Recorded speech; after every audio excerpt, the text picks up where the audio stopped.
Okay, Assalamualaikum, selamat datang ke mini project punya explanation untuk MEC 523. Ya, explanation ni khas untuk kumpulan 3A, 2A dan 1A.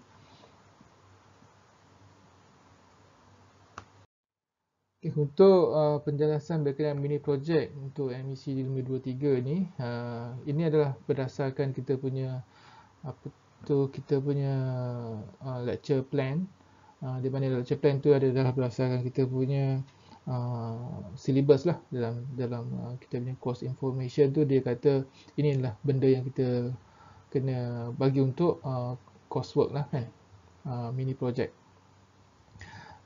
So dalam mini project tu student akan sediakan project video, presentation video dengan report. Okay.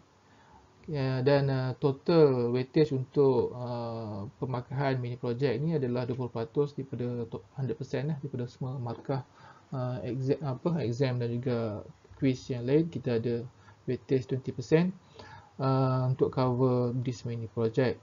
Dan mini project ni kita tentukan, dia kata max, tertulis dalam kita punya lecture plan tu, maksimum 2 hingga 3 person per group. Kita kata 2 hingga 3 lah, 2 hingga 3 orang per group. Maksimum lah. Kalau nak buat seorang boleh ke? Sebenarnya kita tak berapa nak galakkan buat seorang. Kita galakkan buat ada partner lah. Okay, buat 2 atau 3 orang per group. Tapi kalau dah tak boleh cari juga, nak cari seorang tu bergantung pada keadaan. Okay, tema team open, bebas, tapi must involve 2 inputs and 2 output system. Mesti ada input output device, satu untuk control, satu sebagai untuk monitoring. Okay, mesti ada dua, kita dalam 2 input and 2 output system. Nanti kita cerita detail lagi. Ini adalah berkenaan dengan komponen breakdown. Tadi untuk pemarkahan lah, untuk pemarkahan dari segi report, produk punya video dan presentation punya video. Okay, kita ada 20 markah untuk report, 20 markah untuk produk video dan 10 markah untuk presentation. Ini adalah untuk kita pembahagian markah kita nak letak dalam rubrik tu senang, nak campur-campur lah total mark, kita buat macam tu. Tetapi yang penting adalah weightage ni, di mana total weightage ni kita 84 untuk setiap satu, total up jadi 20. 20 tu adalah total marks daripada 100% kita punya apa tu MEC 523 punya evaluation nanti.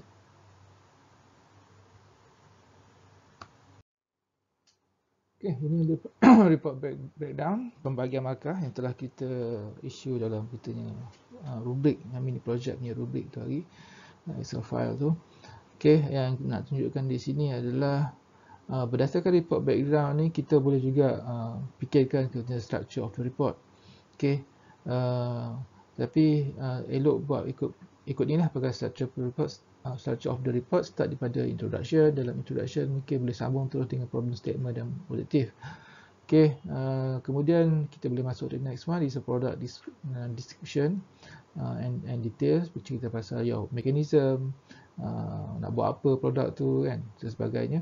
Kemudian kita ada breakdown lagi. Lepas tu boleh fokus dekat dia punya control system, the programming flowchart, circuit diagram dan coding. So dekat sini kita nampak dia kena juga ada circuit saja tak boleh, dia tak boleh pakai controller biasa, kena at least kena pakai micro processor atau microcontroller.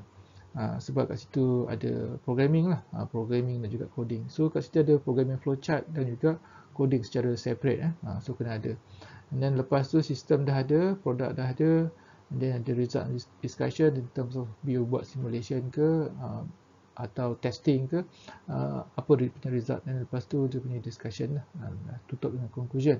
So ini daripada sini kita buat pemakan seperti ini. So seteloknya you punya report tu of course dia kena ada flow yang cantik, dia kena bercerita lah kan, dengan secara susunan yang elok. Tapi nak highlight juga, inilah cara pemakahan. Kalau the best adalah untuk memudahkan kita keluarkan markah tu. Dan kat sini kalau berdasarkan, kalau buat report berdasarkan structure yang ditunjukkan di sini pun rasanya tak berapa ada masalah lah dari segi reporting.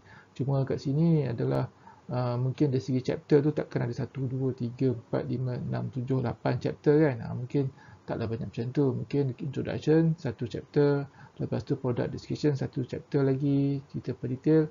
Lepas tu result and discussion, tutup dengan conclusion. Okay, ada total 4 chapter saja. So, seterusnya kita ada produk atau video breakdown. Di segi penilaian, kita untuk produk kita gunakan video. Dekat situ dilihat functionality, complexity, appearance and creativity. Okay, functionality bagi paling banyak, maksud benda tu adakah function atau tidak, kita kena judge dari segi berguna atau tak berguna kita punya projek ni. Yang terusnya setelah complexity, how complex pun kita ambil kira, maksudnya 2 input 2 output tu, ini adalah markah yang diperlukan lah sekurang-kurangnya. Kalau kurang, kita mungkin tolak dari situ. Kemudian dia punya creativity. Creativity ni juga kita relate dengan novelty lah, originality dan sebagainya kat situ.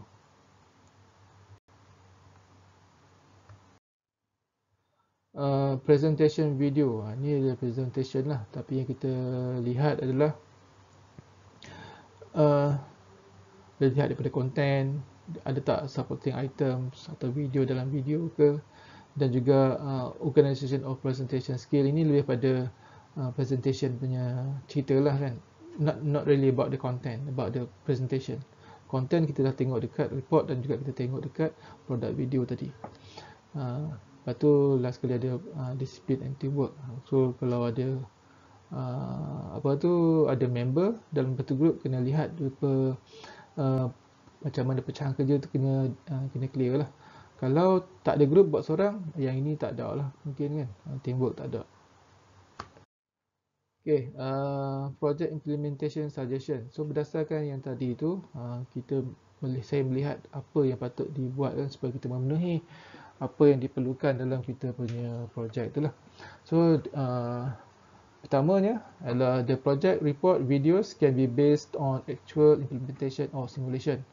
Tak semestinya nak buat kena ada physical, sebab kita akan buat video kan, walaupun video biasanya kita refer dekat actual product, tetapi untuk kali ni not necessarily untuk kita buat the actual implementation. Okay. Tetapi macam mana you buat simulation tu, yang kena kena mengambil kira lah, yang maksudnya kekurangan. Kalau kita buat simulation tu, macam mana kita cover kita punya kekurangan tu, itu kena dijelaskan lah. Dia terbaik kalau boleh dijelaskan dalam kita punya video tersebut atau project report. Kemudian the application of Arduino in the control system is expected. Sebab kita punya chapter 5 nanti kita akan sentuh directly Arduino punya programming dan sebagainya. Jadi untuk projek ni pun kita ada programming punya flowchart dan juga coding. Jadi itu expected kita akan gunakan Arduino. Walaupun kita punya penggunaan digital logic circuit ni not necessarily pakai Arduino, ada lagi benda yang lain.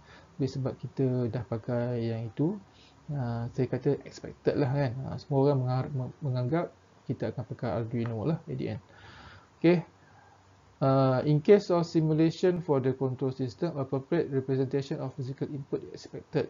Contohnya kalau dalam kita punya, ini saya cakap dekat yang tadi lah, nombor 1.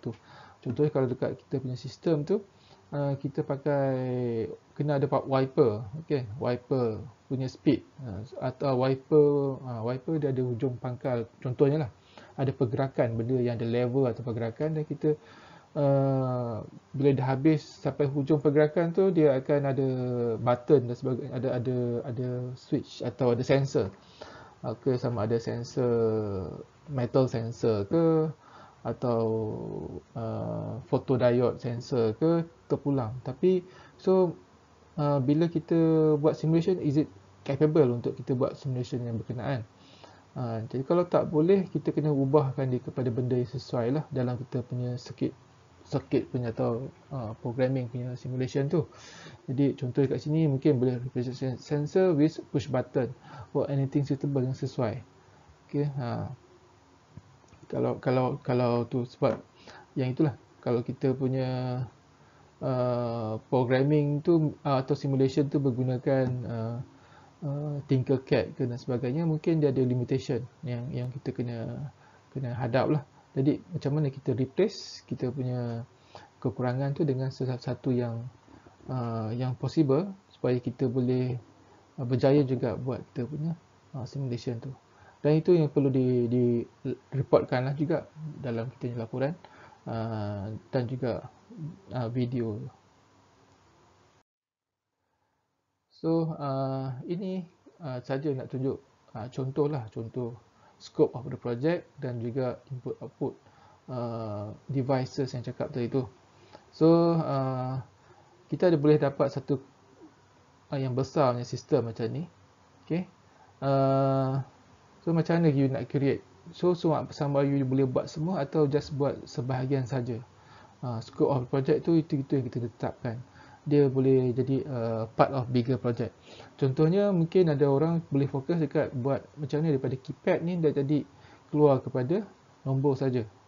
Okey. Mungkin itu dah satu contoh sistem lah. Tapi adakah itu cukup? Itu tak berapa kena mechanical dia kan. So kita kena ada some application yang macam dekat dengan manufacturing atau dekat dengan mechanical system lah. So setakat masuk dalam ni mungkin tak cukup.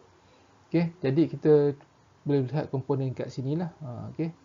Macam mana kita boleh gunakan ni untuk bagikan kita punya conveyor bergerak dan berhenti. Conveyor ni bergerak dan berhenti. Mungkin boleh fokus kat situ. So macam mana? So mungkin you have the big system, but bila nak buat project ni, you can take a smaller subsystem dalam tu saja. Tak perlu nak buat yang the whole thing. Itu maksud saya lah. Boleh kecilkan. Selain daripada yang daripada mechanical, of course kita tengok overall, tapi yang kita nak buat adalah dia punya electronic atau control circuit atau control system. Jadi kena kecilkan ya. So yang lain tu, yang mechanical tu mungkin tak perlu nak buat secara directly. Begitu juga control system tu mungkin besar juga macam tunjukkan kat sini. Ada mungkin yang fokus dekat sebahagian yang kecil sahaja. Limitkan dia punya scope. Tapi perlu ada dua input dengan dua output. Contoh input kat sini macam ni, dia nak set initial quantity pakai keypad dah satu input. Okey. Lagi apa? Pakai keypad dah satu input, saya tulis keypad initial quantity pun kat situ kan. Okey, lepas lagi satu adalah menggunakan sensor. Kat dalam ni ada sensor. Sensor pun ada type. So kalau dah dua tu dah kira lah. Tapi mungkin dia punya sistem tak cukup untuk apa? Kalau dua tadi tu keypad dengan sensor saja tak cukup untuk jadikan satu sistem sebagai satu sistem lengkap lah, walaupun subsystem. Jadi diperlukan mungkin campur dengan dah ada sensor, mungkin nak kena ada benda-benda lain, counter dan sebagainya lah. Okay. Kena bagi lengkap lah. Okay, kat sini output dia pula, dia ada contoh dekat sini ada valve. Lepas tu conveyor ni pun ada nak jalan dengan nak berhenti. Dia waktu dia jalan, waktu berhenti. Tu macam mana dia berlaku tu dia tak explain detail kat sini. Mungkin ada nak jalan, lepas tu nak stop dia kena ada sensor. Nak jalan dia bagi signal nak jalan lah. Tapi nak stop dia kena ada sensor ke macam mana. Atau dia based on distance. You can set the distance dekat dia punya motor dan sebagainya. Conveyor punya motor. Yang mana satulah. Okay. Boleh pilih-pilih. Dan nada output adalah dikata kat sini, saya tulis kat sini sebagai quantity display. Kita ada quantity display kat sini. Ini pun ada output. Bila kita dah count menggunakan sensor, kita kena ada output. Itu benda yang boleh di-consider sebagai output lah. Okay.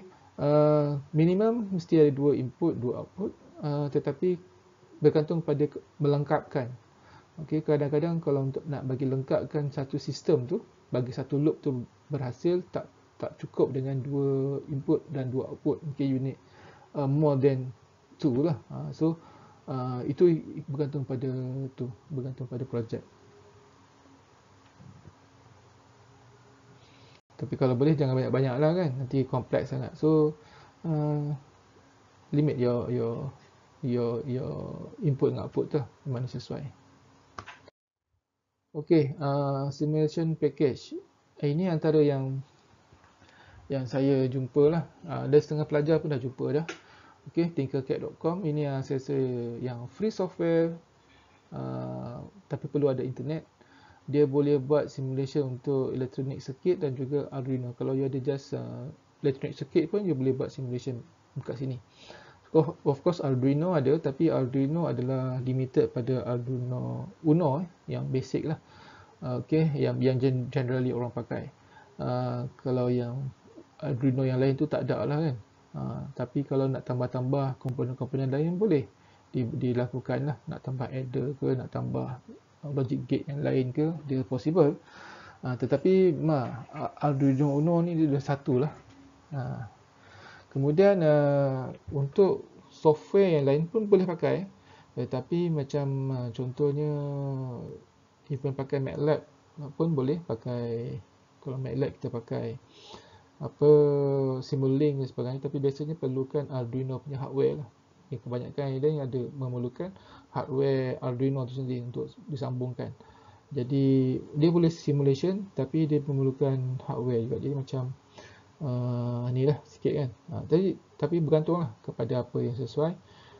Saya mencadangkan kita pakai ini saja, Tinkercad, sebab dia free dan juga dia basic, dan juga saya rasa untuk dua input dan dua output tu satu yang possible lah untuk dicapai dengan Arduino. Tetapi bergantung pada pelajar. Kalau pelajar ada jumpa software yang lebih sesuai untuk buat simulation pun tak apa.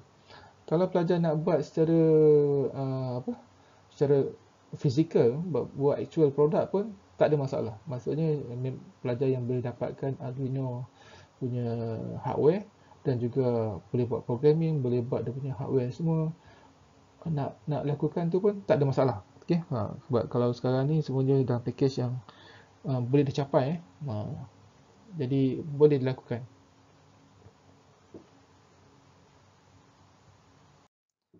So in summary, kita boleh kata this project perlu include Arduino.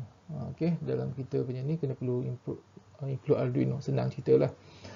So programming pun ada, wiring pun ada kat situ, circuit diagram boleh buat. Okey, kemudian saya boleh nak highlight kat sini. Saya boleh katakan simulation okey. Simulation saja pun okey. Cuma contoh tadi pakai Tinkercad, tetapi live action also welcome. Maksudnya siapa kalau nak buat pergi live action, maksud nak buat terus tak pun boleh. Tapi still kena ada programming, kena ada circuit diagram jugalah, kena ada flowchart tadi tu, flowchart dan juga coding kena ada. Jadi tetapi tak payah buat simulation lah kalau nak buat live action kan. Cuba ditunjukkan apa result tu, apa dia punya ni. Tapi kalau nak buat live action campur dengan support by simulation, pun boleh juga, tak ada masalah. Okay, so bagi kebebasan sedikit ke pelajar supaya boleh explore benda ni lah, insyaAllah. Okay, sekian, terima kasih. Assalamualaikum.